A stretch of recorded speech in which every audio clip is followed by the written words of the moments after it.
Bom, pessoal, como já foi apresentado pelo Agnaldo, eu faço parte da diretoria da Green Synergy, atuo como diretor de projetos e operações, já atuo há mais de 10 anos no mercado de capitais, e já há 10 anos atrás eu já ouvia falar que o crédito de carbono é o ativo do futuro. Moeda verde. É, moeda verde, né, o ativo verde. Bom, chegou esse futuro, né, nós já estamos aí já há algum tempo com esse mercado, e a Green Synergy está trazendo essa experiência aqui, dessa análise desse mercado do crédito de carbono para vocês. Como já foi relatado, para quem está entrando agora, a Green Synergy atua desenvolvendo projetos ambientais e desenvolve também startups verdes, empresas que vêm aí com uma inovação forte na área de sustentabilidade. Nós somos cadastrados na ONU e atuamos com as principais certificações internacionais nos projetos ambientais. Contribuímos com os 17 ODS, são os Objetivos de Desenvolvimento Sustentável da Organização das Nações Unidas. Bom, já que o professor Mauro contribuiu para o nosso entendimento do que é o crédito de carbono, a questão técnica de geração do crédito, agora nós vamos observar como esse ativo está se comportando no cenário atual no mercado ambiental.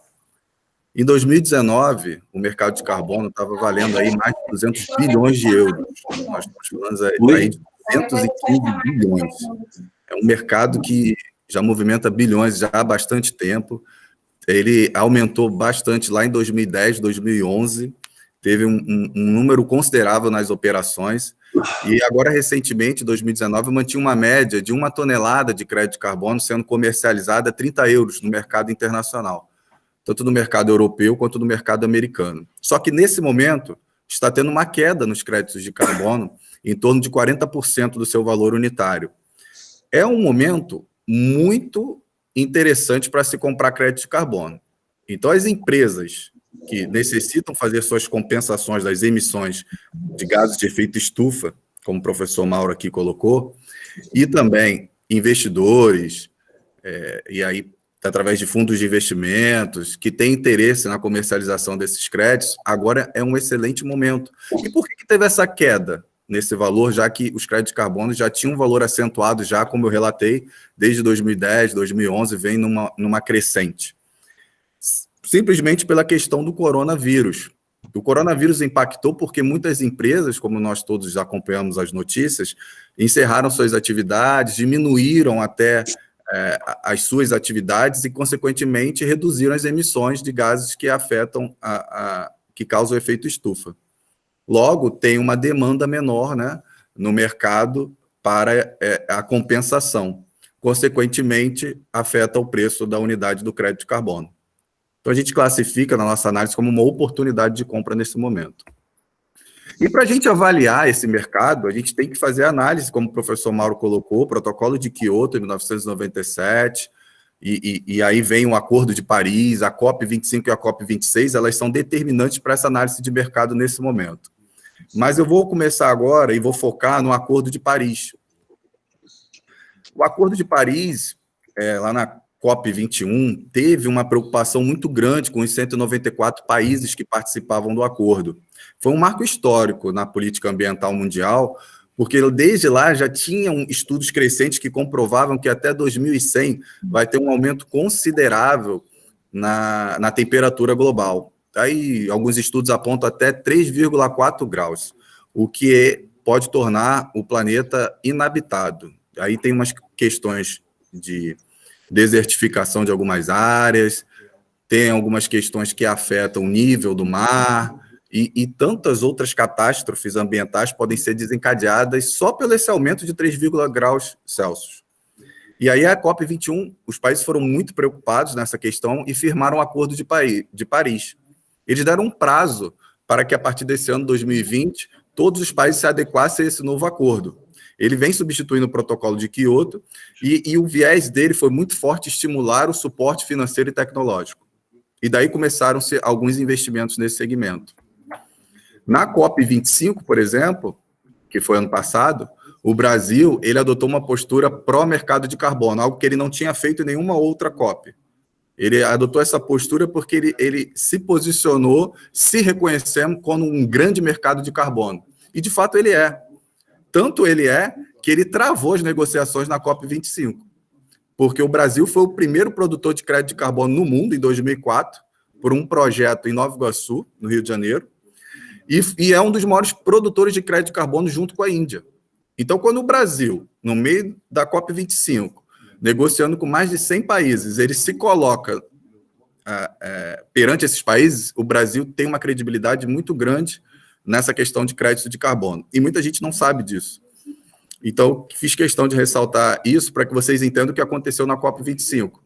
Tem duas questões que geraram um impasse para a criação do mecanismo de desenvolvimento sustentável, que é um novo mercado de crédito de carbono, que vai criar um fomento muito maior nesse mercado e também, consequentemente, vai regular um novo mercado global. O Brasil se posicionou da seguinte forma, porque ele entende que ainda não está muito claro a forma como vai ser transferido os créditos de carbono já existentes, que nós estamos aí falando em torno de 2,5 bilhões de créditos de carbono gerados. Como que vai ser essa transição desses créditos de carbono do mercado voluntário para o novo mercado, o MDS? Como que vai ser do MDL para o MDS? O Brasil não se sentiu confortável, já que é um dos maiores produtores, e não conseguiu chegar a um acordo nessa questão. E também ele não queria ajustar suas vendas à sua meta. Os países entenderam que o Brasil ele tem que também compensar as suas emissões, para depois, o excedente, ele negociar no mercado. E o Brasil queria se colocar, a princípio, como produtor de crédito de carbono e negociador.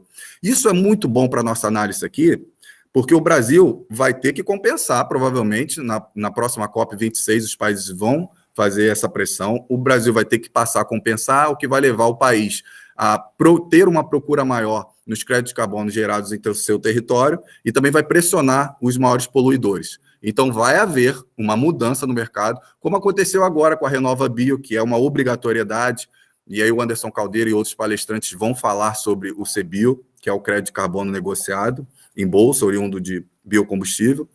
Mas não vou entrar nesse mérito, porque esses nossos colegas eles têm um conhecimento muito aprofundado, e esse tema merece ser tocado à parte. O que eu vou falar aqui é essa oportunidade de mercado, que é a obrigatoriedade que vai começar a surgir no mercado, uma pressão maior, tanto por parte do Brasil, quanto por parte dos outros países a nível internacional. Como o professor falou, também tem a questão da Amazônia, que nós estamos acompanhando as notícias e cada vez mais é preocupante. E por falar em notícias, o maior fundo de investimento do mundo diz que o aquecimento global provocará reformulação da economia. Então, a BlackRock ela é a maior administradora de ativos do mundo. O que ela anunciou é uma tendência mundial, não é só uma decisão da BlackRock, é uma decisão de grupos de mais de 360 investidores que, por exemplo, movimentam 34 trilhões de dólares.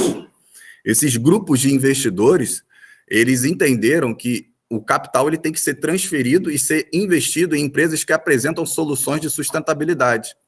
Nós estamos agora com o advento da geração Z, que é uma geração muito mais preocupada em investir os seus recursos, desde que a empresa ela realmente apresente soluções na área social e ambiental. E hoje a gente tem uma preocupação maior com esse valor intangível que é com relação ao meio ambiente. Até porque as projeções dizem que se nós não tomarmos uma atitude agora, não faz sentido nenhum investirmos em qualquer tipo de investimento que for, sendo que a vida, a humanidade está ameaçada no planeta se nós não tomarmos decisões agora.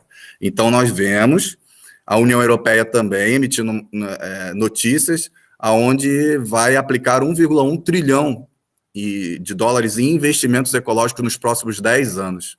E vários investidores alocaram mais de 20,6 bilhões em fundos sustentáveis nos últimos 2 anos. Então, nós estamos falando de um movimento que já é real no mercado financeiro, uma tendência forte dos melhores analistas de investimento no mundo, que estão direcionando esse capital para essa possibilidade de investimento. Então, a sua empresa, ela hoje tem que estar mais antenada com de que forma ela pode contribuir com o meio ambiente. E muitas dessas empresas que compram crédito de carbono, elas estão entrando na carteira de investimento desses grandes investidores.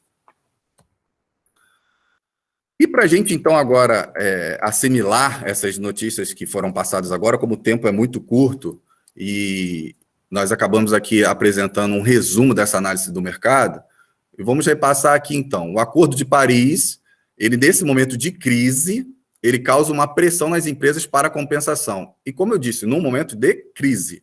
o que leva as empresas a não quererem gastar com investimentos ligados a projetos ambientais, porque essas empresas estão passando por dificuldades financeiras. Qual é a solução que elas têm? Comprar o crédito de carbono, que está em valor em baixa no mercado.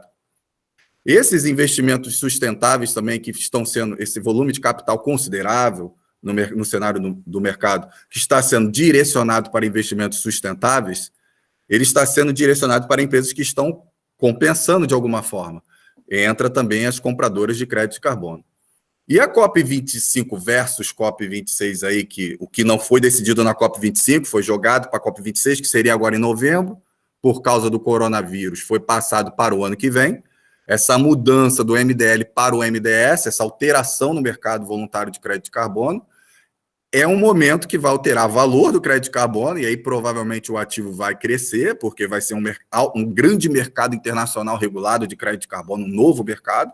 O ativo vai crescer em valor, as regras vão ser diferenciadas e a metodologia aplicada provavelmente vai gerar um pouco mais de dificuldade das empresas para terem a obtenção desses créditos. Então, o momento agora, para as empresas que têm obrigatoriedade de compensar, para as empresas que querem apresentar uma resposta à sociedade, trazer um valor intangível e chamar a atenção desses grandes investidores no mundo para movimentar esse capital em sua direção, é fazer a compra dos créditos de carbono nesse momento, antes dessa mudança. E esse é o nosso cenário, é a nossa avaliação de mercado nesse momento. E aí, qual é o papel da Green Synergy nesse cenário? Primeiro, porque a Green Synergy ela desenvolve projetos ambientais. Projetos esses que geram crédito de carbono, como, por exemplo, projetos de energia solar, projetos de preservação ambiental, de reflorestamento, projetos de tratamento e gestão de resíduos. E esses projetos que geram esses créditos de carbono, nesse momento, a Green Synergy ela acaba, consequentemente, com esse cenário, atraindo os investidores que podem ter oportunidade, através da nossa empresa, em investir em projetos ambientais que já estão em andamento e ter um retorno desse investimento com a geração desses créditos. Bom, e aí tem a segunda etapa desse movimento da Green Synergy, que é com a certificação e geração desses créditos. Bom, a Green Synergy ela consegue fazer um trabalho bem bacana de assessoria e consultoria para uma empresa que, de repente, já tem um projeto ambiental e não sabe como gerar uma outra fonte de receita com esse projeto. E é muito interessante, porque quando você desenvolve o projeto ambiental e você consegue gerar esses créditos de carbono, você gera mais um negócio ambiental que vai ser revertido em investimento em outros projetos ambientais, fomentando o mercado, facilitando com que você consiga compensar as emissões de gases de efeito estufa e que todos os países tenham suas metas a atingirem. Isso vai ajudar muito o Brasil nesse momento, que vai ser pressionado para ter uma resposta. Tanto foi pressionado, que, volto a dizer, deu uma resposta com a obrigatoriedade da RenovaBio. Essa tendência vai acontecer em outros tipos de crédito de carbono também, fatalmente. E aí entra o outro papel da Green Synergy, que é, depois que ela pegou aquele projeto ambiental, seja o projeto desenvolvido pela Green Synergy, seja um projeto já existente, uma usina fotovoltaica de geração de energia solar, que muitas das vezes, por exemplo, o cliente ele não tem a ciência de que ele pode gerar ainda o crédito de carbono, que ele pode contribuir muito mais para o meio ambiente e investir indiretamente em projetos ambientais, entra o papel da Green Synergy, que é a negociação desses créditos, que é a expertise do conhecimento dentro do mercado voluntário de crédito de carbono, que tem tanto o mercado regulado, como o professor Mauro colocou, e tem o mercado voluntário, e nesse mercado voluntário ele é muito mais aquecido do que o mercado regulado, e nós temos aí grandes empresas compradoras de crédito de carbono, não só aqui no Brasil, mas lá fora também, principalmente, esse mercado é muito aquecido, e a Green Synergy consegue, dentro desse mercado de balcão, fazer grandes negócios com esses créditos de carbono. Quem tiver interesse, depois entre em contato conosco, Green Synergy, greensynergy.com, entre em contato conosco através do nosso WhatsApp, dos nossos meios de comunicação, e a gente vai conversar um pouquinho mais sobre a negociação, porque o nosso tempo aqui ele é muito restrito, então o crédito de carbono, ele, na verdade, ele é um assunto tão amplo que a gente não consegue entrar aqui, esmiuçar a questão da negociação, como que funciona, então a gente deixa isso para um momento à parte para elucidar para vocês. Tá ok? Mas tem uma ameaça esse negócio. E a Green Synergy, ela tem uma resposta para essa ameaça. Essa foi uma notícia que saiu essa semana do Valor Econômico, onde coloca o presidente da Suzano, ele faz um parecer bem sucinto e bem objetivo, e muito bem respaldado, onde ele afirma que tem a preservação do bioma da Amazônia pode render ao país 10 bilhões por ano no mercado de crédito de carbono. E essa preservação da Amazônia é porque a gente atingiu, na verdade, níveis históricos de desmatamento. E quanto mais você perde de área, né, preservada, menos você tem geração de crédito de carbono. E é fato, e aí a gente não vai entrar em questões políticas, a gente não vai entrar nesse mérito, mas é fato que o Brasil ele precisa, nesse momento, dar uma resposta à sociedade internacional com relação a uma forma de preservar a Amazônia. E uma forma de preservar é através da geração dos créditos de carbono, é através da preservação, onde você consegue realmente trazer um retorno dessa preservação a nível de investimento e, através do mercado ambiental, fazer uma preservação eficaz. E como que funciona essa preservação eficaz? A Green Synergy, ela tem um projeto de preservação onde uma pessoa física, uma pessoa jurídica, uma instituição, um governo, um município que tiver mais de 10 mil hectares e ele ceder esses hectares para projetos de preservação, ele recebe royalties agressivos por hectare. E é muito comum que o cliente ele faça conta quanto que vai gerar se ele explorar no agronegócio as suas terras por hectare, e o projeto de preservação ele oferece muito mais para esse cliente se ele só liberar a terra dele para preservar do que se ele explorasse. Então, quando é muito mais rentável, ele aí sim libera a sua terra para preservação dentro dos padrões internacionais que é reconhecido como a ONU, os nossos projetos ambientais. Então, a gente consegue levar o governo, o município, a pessoa física, a pessoa jurídica, a preservar a terra, receber royalties por isso anualmente, durante um projeto que é certificado por 10 anos e depois renovado por mais 10 até 30 anos, e essa quantidade de hectares gera um royalty muito agressivo, como eu falei aqui. Não dá tempo para a gente aqui falar mais sobre esse projeto, então a gente abre aqui o nosso canal para depois a gente conversar sobre. E muito importante, o diferencial da Green Synergy, a Green Synergy trabalha muito com educação ambiental, por isso ela tem feito esse trabalho junto às universidades, como a Universo, que reconheceu a importância desse tema e organizou esse seminário. E, na verdade, a Green Synergy entende que a educação ambiental ela é importantíssima na disseminação da cultura, né, dentro do Brasil, e também dar uma resposta através da educação para a sociedade internacional. É uma forma da gente afetar positivamente o meio ambiente e o desenvolvimento empresarial através dessas oportunidades de negócio, que é o mercado ambiental, essa nova economia que está surgindo, né, muito mais voltada para o viés ambiental. E a gente deve isso muito aos nossos parceiros, porque sem eles nós não conseguimos chegar onde nós estamos hoje. Os parceiros da Green Synergy, como o IBENF, como o IBG, o Instituto Brasileiro de Gestão, a Bolsa Verde, a própria Universo, a SolarCorp, e outros parceiros também que não estão aqui, que estão contribuindo para esses projetos. Hoje, esses fomentadores desses projetos da Green Synergy, eles são muito importantes, e a Green Synergy faz questão de também fomentar os projetos desses parceiros. A Green Synergy consegue acompanhar, por exemplo, as tendências do mercado, onde nós temos negociações de crédito de carbono tokenizadas em blockchain, onde nós temos criptomoedas ligadas à compensação e neutralização de carbono. E eu convido também, você que estiver assistindo e tem uma startup verde, que tem um projeto ambiental, a Green Synergy, ela é uma aceleradora e ela desenvolve esses projetos. Entre em contato conosco para que a gente possa avaliar o seu projeto, trazer investidores, desenvolver ele, trazer vocês para uma parceria junto dos nossos projetos também. Essa é uma das nossas metas e é uma dos nossos compromissos com os nossos stakeholders, nosso compromisso com a ONU, nosso compromisso com a sociedade internacional. Eu queria, nesse momento, agradecer a vocês por essa oportunidade, agradecer mais uma vez ao Universo, agradecer os nossos colegas da Green Synergy, o professor Mauro, e a todos vocês que prestigiaram esse evento. Muito obrigado.